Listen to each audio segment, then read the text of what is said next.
Kia ora, and welcome to our second talk of the Connect and Develop series. I'm Peter Papagiannis, Alumni Relations Manager at the University of Auckland, and it is great to have you all here today. I see some alumni logged in from Beijing, Kuala Lumpur, and everywhere in between, which is awesome to see. And today we are going to explore how to navigate uncertainty with confidence, build courage and resilience, and learn practical ways to take back control when faced with change, whether that is in your career through new technologies or while pursuing ambitious goals.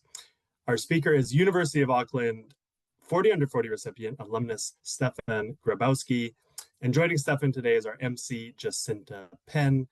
Jacinta is a qualified career development consultant and AI coach with the University of Auckland's Career Development and Employability Services team. With a varied career in technology, recruitment, and 15 years of running her own e-learning business, she is passionate about helping people navigate change and build confidence in an evolving world. On behalf of all of us here at the university, I'd like to say many thanks to Stephan and Jacinta for being a part of this series, and to everyone joining us. Make sure you take the opportunity to get your burning questions answered during today's talk. Over to you, Jacinta. Kia ora, Peter. Great to be here. Before I start introducing Stephan, I want to cover a few tips for participating in today's webinar.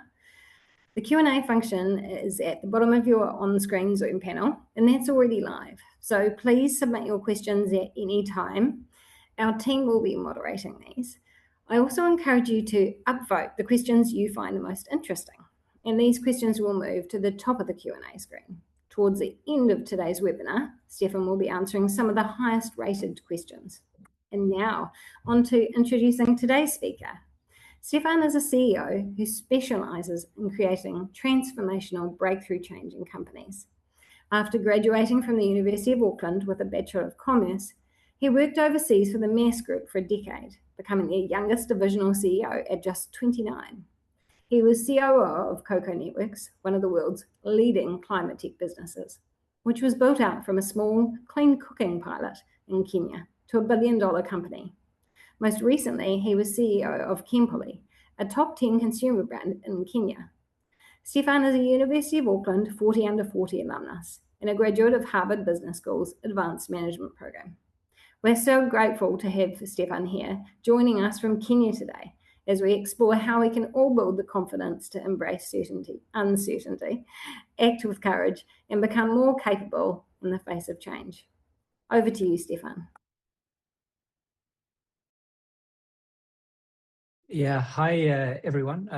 As Jacinta mentioned, my name is Stephan, and aside from my day job of transforming companies as a CEO, really what that job did is it exposed me to people from every walk of life. Entry-level employees, university graduates, executives, and even billionaire investors. And what I sort of noticed in interacting with all of these people is that every single person like me struggled a lot with uncertainty and the fear that brought. And so over the last 6 years or so, alongside my day job, I've tried to learn as much about this topic as possible, human behavior, courage, and how we can sort of improve our mental performance when faced with enormous and uncertain change. And so it's obviously a very, very deep topic, and I'm going to try to condense it down into about 25 minutes. But with this audience, I think we can still get some takeaway value and some practical tools that you guys can start using straight after this call. So really, the question is, when we're faced with uncertainty, because the pace of uncertainty in the world is changing and accelerating, how do we actually take back control? And the way I want to talk about that today is really to answer sort of 3 questions. How do humans react to uncertainty so we can understand our own reaction better? What are the different types of uncertainty? Because not all uncertainty is equal, and I'll explain what I mean by that. And then obviously what practical action you can take straight away from this call onwards to start taking back control in the face of whatever uncertainty you're facing. So the first question, how do humans react to uncertainty? And I want to start this with a story. So as I was researching this topic, and trying to really go deep, I spoke to a lot of different people, and I spoke to an entrepreneur who had been very, very financially successful. I mean, this guy had made tens of millions of dollars, and he was starting another company. And I said, okay, great. Wow, you've done this several times before. You must be feeling pretty confident, or how do you feel? And he told me, how I feel changes every single day. Sometimes I feel like I'll succeed and I feel very motivated. And sometimes I feel I should just stop and shut down the business. When I get criticism or a setback, I feel like a failure. And when I get positive feedback, I feel excited and euphoric. And sort of, it gives me motivation to keep going. So in other words, he was feeling like this, frankly speaking, all over the place. And I think it's an interesting story that even such an experienced entrepreneur has these feelings. And frankly speaking, it is because of the way that we as humans react and respond to uncertainty. So quite often it isn't our ability to master the changes or the challenge that we're facing that holds us back. It's these default human reactions that we have, which almost trip us up before we get started. And so if you think about the story with the entrepreneur, which is a true story, by the way, just think about, the ways in which uncertainty challenges us. So the first way in which it challenges us, it actually challenges our identity. Many of us have an identity of being competent. We've had success before, we've had success in other things, we're navigating the world, and then we face something where we're a beginner again. And to go from a position of, hey, I know what I'm doing here, to now I got to do something new, but I don't know what I'm doing, is a fundamental challenge to our identity. Also, as humans, we have a need for certainty. Quite often to the extent that we will accept a certain negative outcome over an uncertain one. So think about the entrepreneur story. He's telling me, sometimes I feel I should shut down the company. That is clearly not what he wants. But the desire for certainty in humans is so strong that we will quite often accept a certain negative outcome over uncertainty. So that's another thing that is being challenged when we face uncertainty inside us. And sort of the third thing, again, very deep topic, so I'm really trying to simplify it down here. As humans, we have a need to be calibrated. So in other words, we need to know, where do we stand? Are we making progress? Will it be worth it? Am I doing the right thing? And this need to be calibrated. So think again about the entrepreneur story. Criticism or setback, he felt like a failure. Positive feedback, he felt excited and motivated. He was so desperate to know, despite all his previous success, where do I stand on this project, that he was ready to latch on to any piece of feedback to try to calibrate himself. And this is quite often as humans why we also fall into the trap of giving a lot of weight and importance to others. And a lot of these things are quite primal in a way. We need certainty, we need safety, or we need the approval of the tribe. The tribe is food, the tribe is safety, the tribe is shelter. And so this is kind of what's happening in our mind. And so in short, we end up in a fight, flight, freeze response. And frankly speaking, most often freeze. And this is not just individuals, this can be companies, organizations. And we can quite often get in the cycle of judging ourselves or seeking the approval of others, or simply just seeking refuge from the pain of not knowing. And so really the question is, when faced with these situations, these are very normal human reactions. If you're having these reactions, you shouldn't judge yourself. It means you're human. But the question is, how can we be courageous and go into the uncertainty and solve the challenges we need to solve in order to reach our goals? And I just want to define what I mean by courage here and being courageous. Courage isn't in taking crazy bets or high risk. There's no glory in that as such. Courage is about taking action in the face of uncertainty. It's about taking action in the face of uncertainty, not about taking crazy risks. And so a lot of what I've spoken about in terms of our reaction to uncertainty is really the mental battle that we might be facing, or the emotional battle. And the beautiful thing is that we can actually sidestep a lot of these obstacles by focusing quite heavily on behavior. So regardless of how we feel, we are in control of our behavior, and we have choices to make about our behavior. And, the beautiful news is that as humans, we're infinite problem solvers. And in a way, actually, how we learn best is behavior. And so, controlling our behavior very, very carefully is this beautiful tool that we can use in the face of fear, uncertainty, or whatever emotional or mental reactions we might be having to actually take back control. And yes, sometimes it's easy, sometimes it's harder, and sometimes it feels totally, totally forced, but we are always in control of our behavior. And so what I mean by this is, think of a simple example of going to the gym. Sometimes you feel great, it's easy to carry out that action, you go to the gym, you progress towards your goal. Sometimes you might feel a little worse, and you might need a friend to drag you along. So yes, you might need to put some structure around your behavior, but you can always execute and follow through in the behavior. And so again, I said this is how humans learn best. So think about a baby walking. A baby tries to walk 1,000 times, falls on its butt, and 1,001 it manages. So we actually learn fastest as well by carrying out actions. And so you might be sitting there thinking, well, hang on, Stephan, is it really that easy?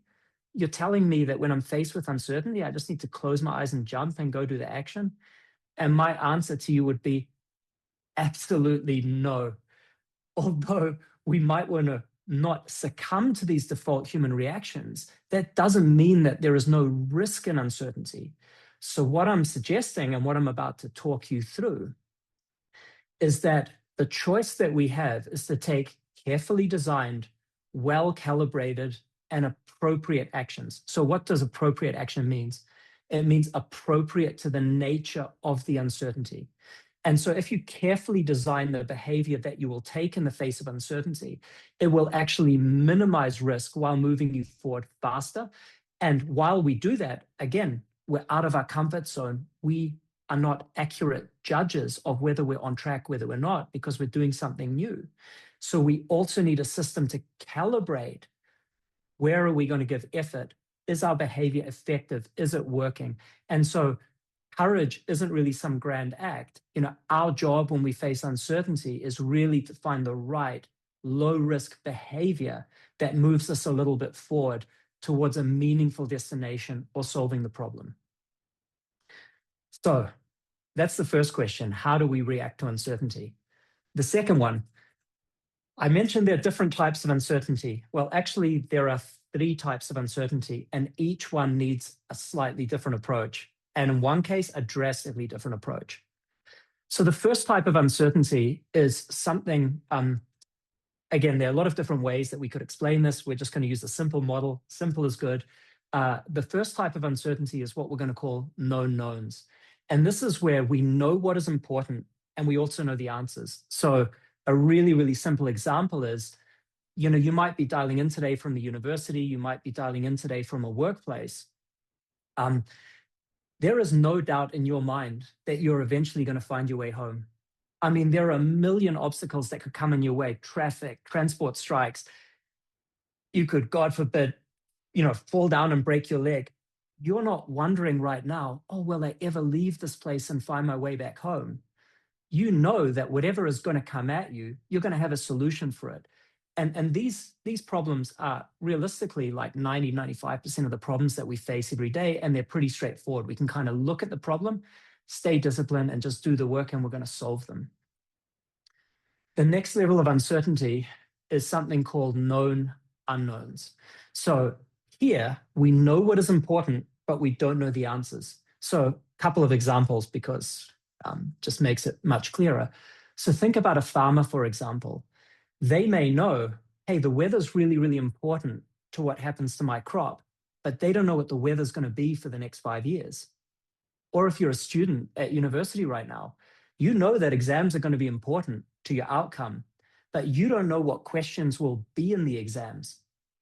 Or if you buy a house, for example, you know that interest rate is a really, really important thing for you, but you don't know what it will be for the next 5 years. So these are all known unknowns. And so the question is, how should you approach this type of uncertainty differently?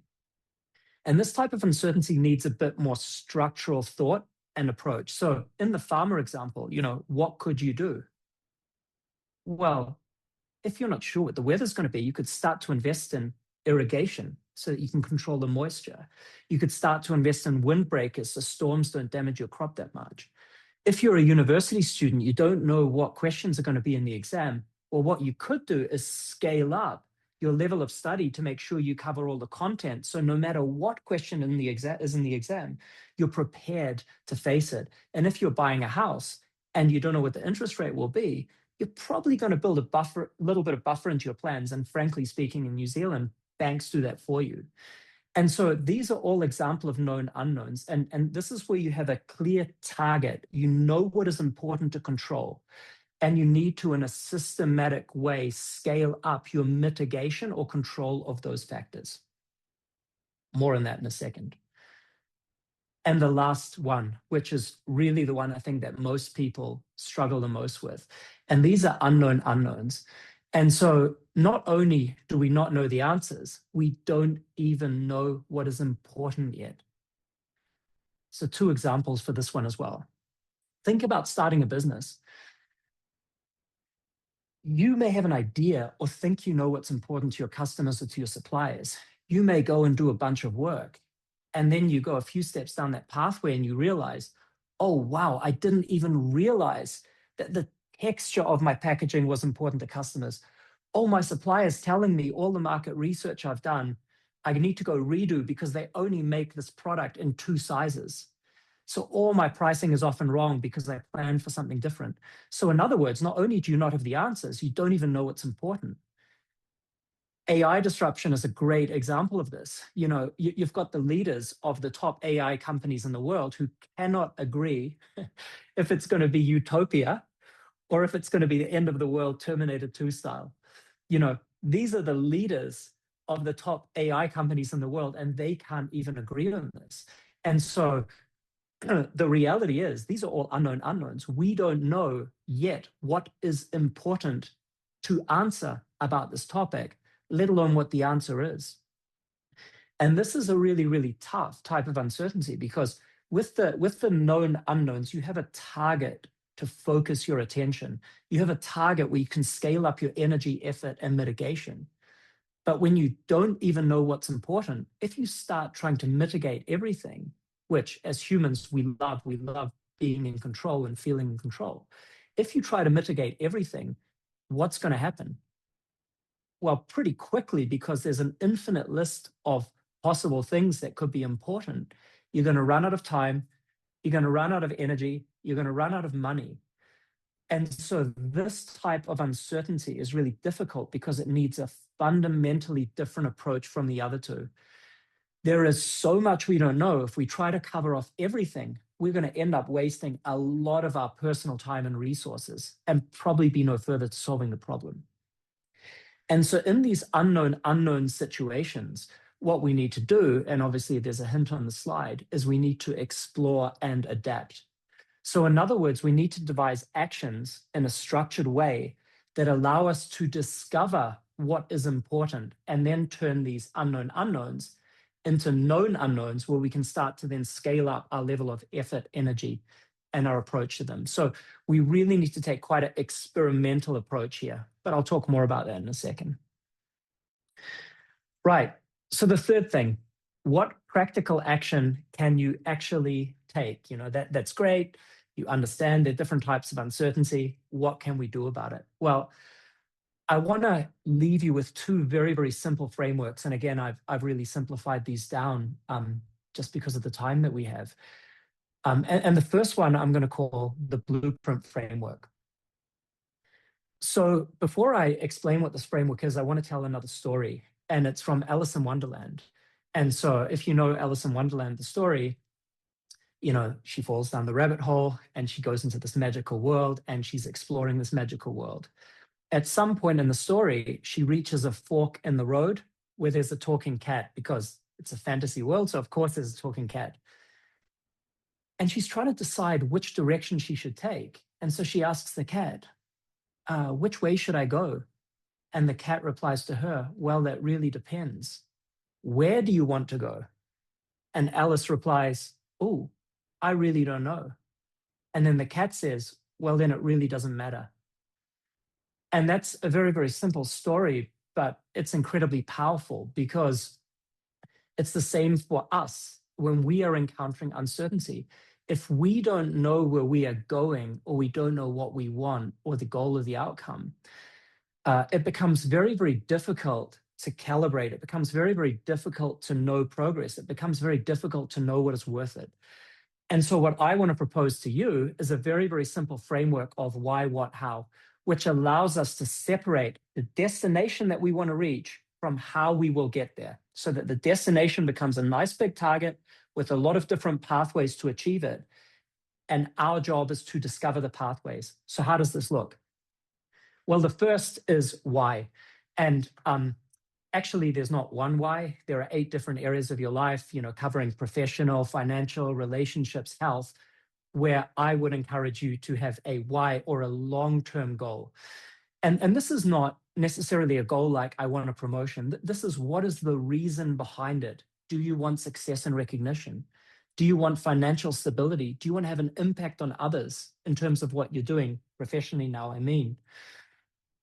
What is your bigger reason? How does this fit into your life?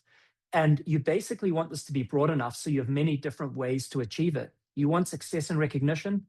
You try to build one career. Maybe as an influencer, it doesn't work out. Well, there's always politics or business or research or something else. So you have these many, many different pathways. So you want to separate your ultimate destination from how you will achieve it. And of course, requires a bit of soul searching, but it gives you really quite a lot of long-term context. The second thing that you want to do is you want to answer the what question. And so that is, you want to start a specific project that is designed to take you one step forward towards your why. You don't need to know the next 20 steps, just one step forward. And here it becomes quite important that we get very specific on the goal or outcome that we want to achieve. What does success look like? How do we know that we have succeeded? How will we measure that? And remember our human need to be calibrated? Well, this is where we need to build in some calibration metrics. Are we on track or are we not? And if we don't do this robustly enough, if we don't ask ourselves that question of how we're going to know where we're on track, we're going to end up relying on our own judgment. And again, if we're facing uncertainty, we are not experts, and therefore we are not good judges of progress. Like the entrepreneur, even though he had done it before, he was terribly judging about whether he's on track or not. He was ready to shut down the business or keep going. He wasn't sure. And so we need to build calibration metrics in so we know if we're making progress. If not, we end up relying on ourselves. We end up seeking reassurance from others, which quite often can be as harmful as it is good. So we need to make not only the target very clear for ourselves, what are we actually trying to achieve? We also need to make the way we're going to measure that clear for ourselves. And again, if this is a known unknown, you can have a really clear, ambitious target. If it's an unknown unknown, this is where you want to be a bit more tentative. Maybe your target, your project, your goal is to discover the pathway before you fully commit. And then the last level of this framework, and I could obviously keep going very deep on this, but I'm just very conscious of time. We've got this and one more slide to cover. The last step is the how. And this is the specific action or behavior that you will execute. And again, it becomes really, really appropriate to know the type of uncertainty that you're facing. So understanding the type of uncertainty is important, because is this, once again, a behavior where you're going to commit a lot of time and energy to, or is it a behavior where you want to test something? Take my business example. Do you want to spend 2 years building a factory, hiring a team, designing a product and going to market and then figuring out if the market wants it or not? Or do you want to spend $50 on social media spend and put an ad online and see how many click-throughs you get and say, wow, there's actually demand for this, or there isn't, we need to change something. So again, you can design your behavior to be appropriate to the level of uncertainty and be ready to get a lot of setbacks. Setbacks and uncertainty does not mean you're failing. It means you're learning. The only thing is we don't want to have committed a huge amount of time, energy, effort, and resources before we understand that that is the right pathway that we are identifying. Take an action. Was it helpful? If so, double down. Was it unhelpful? Change something. Don't judge yourself. So this is a really, really, really simple framework. And actually, again, courage isn't choosing action. It doesn't mean we have to choose high risk action. And in fact, we would prefer to take as low risk or level 1 action as possible. So that's the first tool. The second tool I'm going to go through at blitz speed, and then I think we have some questions. So if you have questions about any of this stuff, obviously just dump it in the chat. Now, 2 quick notes on this. Always put the goal first, strategy second. So where are you going? Then figure out the way. And secondly, always focus on the action that you control, not only the outcome. So what do I mean by that? So let's say you've designed your framework, you're taking action, that's great. But then all of a sudden you hit something, you're stuck, you feel out of control, you feel overwhelmed, or dare I say, you even feel triggered in some sort of a way. Your stress goes off the chart, something goes wrong. And here there are really 3 simple steps that you can take. Very, very simple framework. And I want you to think about this in terms of label, hold, act. So the first thing we want to do when we hit a problem is we want to be as specific as possible in labeling it. So think about a mechanic. If you take your car there and they say your car's broken, okay, that's great, but what am I supposed to do about it? Versus a mechanic that tells you your car's broken, it's actually a puncture in the front right tire. That gives you a target and it gives you something specific that you can address. Oh, my business is failing, disempowering language. Versus, I'm not getting enough sales in 2 out of my 5 stores. That's specific language that gives us a target. Oh, the subject is hard, very disempowering language. Versus, I'm struggling to grasp 2 of the 10 theories I need to get a good grade. That gives us a target. So labeling issues, whenever you feel stuck or overwhelmed, try to get very specific on labeling and separate out the thoughts, the emotion, and the actual issue. And the second thing, sounds easy, but I want you to hold. In theory, all you have to do is nothing, but that's very hard for us because we're so desperate for calibration and action and some measure of control. And all this is supposed to do, it might be for a minute, it might be for a week. It's a circuit breaker. I just want you not to react. Rather, I want you to pause to develop a carefully designed, well-calibrated and appropriate response. So what does that mean? In terms of action, you want to shift your focus from the uncertainty of the outcome or obstacle to the next certain action that you can take. Something within your control, something low risk, and something level 1, really easy. And so you shift your focus actually away from the problem, the challenge, the whatever, to what is it here that I can control? And this framework does 2 things. Superficially, what it does is it forces you to pause and choose an action that actually solves the problem, which is very empowering and allows you to take back control. But really on a subconscious level, this does the second thing. And this is the real power of this framework. The long-term effect of doing this, and if you use this in a very structured way for 6 months, 12 months, you'll start to notice that you see the world differently because it rewires your mind to look not at what is uncertain, but to look at the controllable actions that you have available to you. And the more you repeat the cycle, the more you will train your mind to respond this way. And that's the real power of the framework. So I know we've covered a lot. So just a really, really quick summary. What you should take away from this call, there are 3 types of uncertainty. Each needs a different approach. We want to take behavior as the focus, and it should be carefully designed, well-calibrated and appropriate behavior in a why, what, how structure. If you hit an obstacle, label it, hold, and carefully design or choose your next action to take back control. And over time, that will rewire your brain to always look for controllable factors. And finally, courage isn't in taking crazy high-risk bets. It's in taking action in the face of uncertainty, even if that action is designed to keep you in control and lower risk. So in other words, you can turn a 100-meter cliff into 100 1-meter cliffs. Courage isn't taking action, not the level of risk. And rest assured, you don't have to know everything before you start. As you start to walk on the way appears. And I think back to you, Jacinta. I know we've got some questions, but if we don't answer anyone's question today, I will leave my contact details there. Reach out to me on LinkedIn. Happy to come back to you and answer anything that we don't cover today as well. Thanks, Stephan, for that thought-provoking presentation. As we wait for the audience to ask their questions and vote their favourites, actually, I'm going to skip my own questions and jump straight to Q&A because we already have some amazing people who've popped questions in. But please, everyone else, upvote your favourites and add some in. Our first question today is, how do you deal with self-judgment? And how do you overcome your inner critic during these difficult times? Yeah, fantastic question.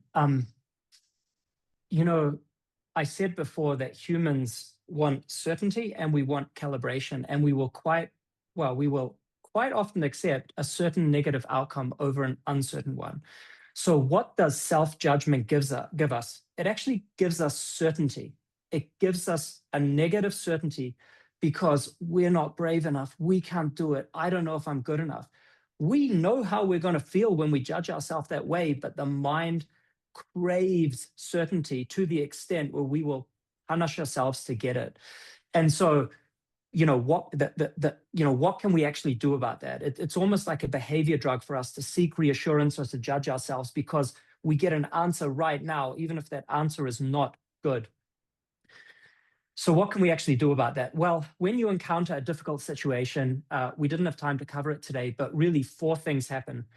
A thought gets triggered, an emotion gets triggered, you have a physiological reaction, like an elevated state of adrenaline, cortisol, and you normally react to that with a behavior. So think about it. You're walking down the street, you see a dog, you're frightened of dogs, your thought is it might bite me, your physiology goes crazy, your heart starts beating faster, your emotion is fear. And how do you react? You cross the street. Oh, I just saved my own life from that dog. So quite often this becomes a repeating cycle. And the way that you can actually sort of take back control or sidestep the self-judgment, because you're going to keep judging yourself, it's a human reaction, is by focusing on behavior.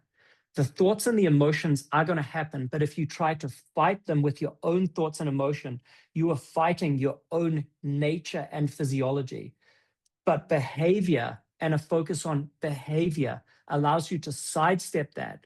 And regardless of how you may feel, if you're calibrating your actions well, the results of your actions will show you progress, and that will rewire your thoughts and emotions. So it's almost like you're reversing the thought, emotion, physiology, behavior cycle to lead with behavior. I hope that it's a very deep and complicated field, but fundamentally that is the starting point for doing that. Thank you. And that echoes some of the things I learned from a friend, Dr. Joe, who talked about that a lot. One other question we have, she wanted to thank you first for your insights. Can you share when you've felt most uncertain and how you managed it? Yeah. Yeah, so obviously there's something that led me down this journey of researching this topic. And the reality is, like, I was going into companies and creating tremendous change. So you're kind of facing different uncertainty all the time. And even more, you're facing the judgment of others. And so for me, it was that judgment or disbelief of others throughout this journey where the stakes are high. Millions of dollars, you've got dozens, if not hundreds of people looking at you and saying, hey, is my future safe with your leadership? You've got shareholders looking at you saying, hey, you're going to deliver, and you've got all these eyes on you. And so the times that I felt the most uncertain where, and it's not like I'm immune to this because I'm human. So every human feels these things. But the times that I felt most uncertain is where fundamentally not only were we facing a huge challenge or change, but there was a lot of skepticism prior to us carrying that out. And so judgment, man, it's like gravity. It is such a powerful force. And that's why I say, if you set yourself a goal or target, the robustness and and accuracy with which you define that goal and define how you're going to make progress tells you everything. And just really simple analogy, if you're going to the gym and you say, hey, I want to lift 50 kilos before the end of the year. Well, if someone's looking at you and saying, haha, you're so weak, well, if you just went from 20 to 45 kilos, you know you're on track. It kind of, their voice doesn't even matter anymore. And so, judgment is very, very powerful, but, that's where it becomes important to choose very carefully how you're going to calibrate. Otherwise, we will default to that reaction to rely on the judgment of others. And sorry, one more point on this. Frankly, the judgment of others is sometimes not relevant. Even sometimes some brilliant people, you might go to your doctor and your doctor might be very, very smart. You say, hey, you're a smart guy. Could you fix my car for me? They'll be looking at you. Are you nuts? Or if you go to your mechanic and you say, hey, you're good with your hands. I need a bit of elbow surgery. Do you mind just doing that as well? Again, they'll look at you like you're nuts. And so it's really important that we go to the right people or use the right instruments to calibrate for the right goal or action. And so that's when I felt most uncertain. And that is what you can do to solidify or create a robust structure for your behavior that keeps you on track. Relying on your own judgment or the judgment of others is not going to work in extreme uncertainty. Yes, great advice. We did have a question about the Alice in Wonderland example. If we don't really know where we want to go, is it better just to choose a pathway, any pathway, so that we're at least moving in a direction? Yeah, great question. And I sort of remember back to when I left university, not only did I not know where I wanted to go, I used to look up at the glass buildings in the CBD thinking, I wonder what people do there. So yeah, brilliant question. And, it's easy to have hindsight and to look back and say, okay, the path is clear. But obviously when you're going into it, you can't necessarily see that. So, if you're in that situation, I would encourage you to not sit on the fence, to go get data for making your decision. And what does that mean? It might mean that you take tentative steps in a certain direction without going all in. Or maybe it even means that you go all in to fully execute in one direction. Because the reality is, even if you realize it is a mistake, it's better to make a bad decision than no decision, because with decisions, we get data and we get feedback. And the reality is there are very, very few things in life that aren't reversible or changeable in some way. Sure, it might take 2-3 steps if you didn't take the right first step, but there is always, always, always a way. So my recommendation would be, don't sit on the fence, go get data, whatever that means appropriate for you. If it means running full steam in one direction and evaluating in 2 years or 5 years, or if it means trying to get exposure to a lot of different areas and then making a decision. And just as a side note, a bit of a cheat code here is to speak to someone 5 to 10 years further down the pathway that you're thinking about going down. If you speak to someone 20, 30 years who's like at the top of their field, they kind of forget how it was in those first 5 or 10 years, but someone 5 or 10 years ahead can give you amazing insights and may actually give you the chance to learn before you invest a lot of time, energy, effort, and resources. So go get data, don't sit on the fence would be my recommendation. And I want to add do a little ad for CDs here. Come to us and we'll help you figure out how to get that data, how to do that research. Goal first, strategy second. You will find 1,000 ways to reach your goal when you start looking for it. Yeah. Couldn't agree more, Jacinta. Yeah, absolutely. One question we have is, how do you recommend dealing with long waiting periods where our future direction depends on the outcome of a long application period, or I imagine even a restructural period would apply to that as well. So it might be several months long, like graduate programs. Yeah, I mean, I think, sort of coming back to the structure, there are 2 ways that I would think about this. And one of them is to do with the type and nature of uncertainty and controllable factors. And the other one is fitting it in my own why, what, how structure. So I've kind of been there myself, where you have very long waiting periods. But the question is, we don't have control over that. What we can control is our behavior. So if you start to think first about the nature of the uncertainty, if there's a specific target, which it sounds like maybe there is, and you start to think about your behavior in context of the target, even though you might have submitted your application, or you might have done something, is there any other action or step that you can take? And I'll give you my own example. I've had long waiting periods, particularly for jobs and things like that, sometimes months on end. And what I've sort of tried to do in that time is say, okay, I've got a very specific target, so I can afford to invest some time, energy, and effort here. And I would actually go, despite my formal application being there, and talk to people in the field so that if I'm selected, I'm ready for an interview. I would go to the hiring managers and say, hey, look, I've done my application. Where are you at? What are you thinking? And try to establish some sort of contact or relationship. So I would basically look at, is there anything else I can mitigate, and what are the controllable factors? So in terms of that type of uncertainty. Now, on the other hand, when you think about your why, what, how structure, I didn't talk about it that much today, but we don't have infinite coins. Coins meaning time, energy, effort, money, whatever. We don't have infinite coins. They are finite. And so when you look more broadly at your why, what, how structure, and I mentioned those 8 different areas, what each person has to decide for themselves is the level of sacrifice they're willing to make for each what or why, because sometimes they're going to be trade-offs. I'm going to work really hard to get promoted. Yeah, but that might mean time away from family. Hey, my health is really important to me, so I'm not going to kill myself with 16-hour days. That's the expectation in this company. Okay, so I maybe need to find a different company where I can still thrive and have this. So there are always sacrifices and trade-offs. And so the only person that can really answer how important this is to you is you. And so whether you use that time to mitigate the possible outcome and focus on those actions, like the job example that I mentioned, or whether you use that time to say, hey, there's some sacrifices and trade-offs. I need to start exploring these other pathways, and you start utilizing your coins for other pathways or other trade-offs or other sacrifices, which would equally or differently move you forward to your goal. You have to make that judgment. So, courage isn't taking action, but it's not free, because quite often we have to sacrifice something to take that action.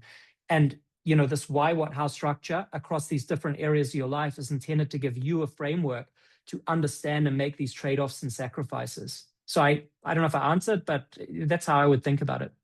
Absolutely. And I think a lot of applications are thought of as static, but the truth is a lot of people are putting in LinkedIn profile links now, which is not static. So you can be attending events, you can be posting, you can be reading articles and adding skills and things like that.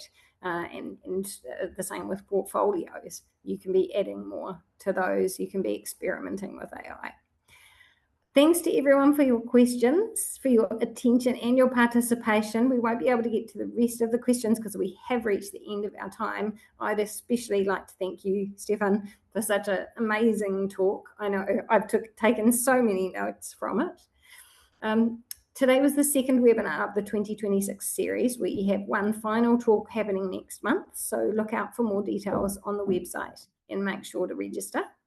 I encourage you to all get connected by joining the platform Alumni Collect. That's our fantastic mentoring platform, and a video of this will be going up there. Follow the link on screen to create a profile and start connecting with others in the university community for career support, advice, and opportunities. There's also a career coach on the platform to provide expert help when you need it, or you can come see us at CDS. We look forward to seeing you all at the next talk. Have a great week, everyone.